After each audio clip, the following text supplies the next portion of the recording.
What's the deal, y'all? Got another story for y'all today. I'm gonna take y'all back to 2015 when I signed my first professional contract out in Puerto Rico. Don't really count Puerto Rico as overseas just because it is considered America. But yeah, signed a 5-month contract with a team. Supposed to get paid every 2 weeks, so I was supposed to receive 10 paychecks. And I was extremely hype about it. It was my first time ever making some money on my own, and it was a decent amount of money. So I went out there in February. Everything was going smooth, especially the first month. Got my first check on time. Blew it in the first day, damn near. I think I saved a couple $100 just to eat some food because I know I was gonna be getting another check in 2 weeks. Second paycheck rolls around. Got it on time. Everything was cool. Spent that quick as hell, quick as hell as well, because I know I was gonna be getting another one in 14 days. And that's when everything went wrong, everything went bad. I didn't see another check for the rest of the season. I kid you not, didn't see another dollar from these dudes for the rest of the season. And I really didn't know what to do. They were just telling us the whole season. I think the season was 3 months long, so I was supposed to be getting paid after the season as well. But for 2 months, they were just basically telling us, oh, next week, oh, y'all get it on Friday, y'all get it next Friday. I heard that shit so many times, and I just believed them, man. I didn't really know what else to do because I was a rookie. Didn't know how to go about solving a problem. My agent was from over there, so he was basically working with the team. He was just telling me, be patient, man. You don't get all your money at once. So that's what I was just banking on. I was just trying to keep a positive mindset, saying, all right, it's cool, I'm saved. This is a way I can save my money because they don't give it to me all at once, you feel me? And I was just listening to the older guys. They were telling me, man, this is normal. You don't get paid. Just relax, man. Just keep playing well. Keep doing what you're doing. If we win, they're going to have to pay us because more fans going to come. And just basically don't lose, because if people stop coming to the games, we're really not going to get our bread. And I didn't have really anything else I could do besides trust them and listen to them. But I didn't realize back then that I was the youngest one on the team. It was only me and another rookie that never played professionally, never made money, didn't have any money saved. And all these dudes that were on the team been playing 7, 8, 9, 10 years, and they could go without getting paid for a couple months. And yeah, man, it was a very hard time of my life. If I didn't have my girlfriend live with me at the time, I probably would have starved because these dudes would not give us anything. So we basically ran up her credit card for those 2 months. Had to borrow money from a couple teammates, $300 here, $300 there. Shout out to them. And it was a real hard time. And this is a very common thing that happens overseas. Just so y'all know, man, people that haven't been over there and the guys that's over there now, y'all know what I mean. Teams really won't pay guys, especially if you don't force your hand, especially if you just keep practicing, keep playing games and make it seem like everything's okay.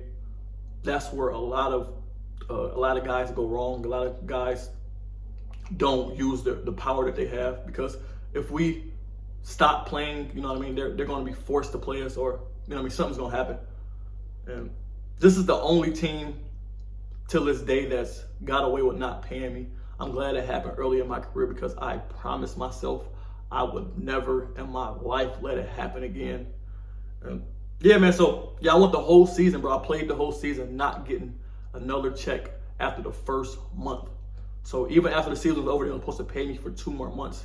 They didn't give it to me, obviously, because at the end of the season, when I was going home, I called the owner, like, man, I'm going home. Like, can you know what I mean, give me at least a check or two, because I have no money to my name. And I'm about to be at the crib. I'm not about to get a job. I need to work out and get ready for, you know what I mean, to go to Europe or I want to end up going to Tunisia. And he said, all right, man, yeah, I got you. I'm going to send some money with his assistant. With my assistant, she'll be at your crib, or be at your house in a couple hours. So I was like, hell yeah, I'm good. I'm about to go to the crib, 2 checks straight, and you know what I mean, it's gonna hold me over. So Shorty came to the crib with an envelope. She gave it to me. gave me $200, bro. Mind you, my checks was for like 3K. Each check supposed to be like 3K. She gave me $200. Two crispy ass hundreds. So I called the owner, got into it, tried to fight him actually. Didn't get my money. So obviously, after I left, he wasn't gonna pay me. After I just cussed him out, tried to meet him, tried to scrap him, literally. Yeah, man. So it was a bad year, and that right there, that situation always stuck in the back of my mind. Wherever team I go to, once they get a day late, 2 days late, I'm texting them saying I need my bread. And for any player going overseas, any player right now that's going through this, if they're not paying your bread, do not keep playing, do not keep practicing, because they will not pay you. Yes, some teams will, and that's the case sometimes, but some teams won't, and you do not want to sit there and, you know what I mean, beat up your body and waste your time for a team that's not going to give you your bread, bro. Especially if you're a good player. If you're good and you know you're good, just stop practicing, stop playing in games, and I guarantee you get your money. I mean, this is a common thing. I'm going to say it again, bro. Especially in Europe. It's not as common in Asia and in the Middle East. They're usually pretty good with payments. But in Europe, man, these dudes will walk right by you like they don't owe you bread. They like payday wasn't a week ago, too.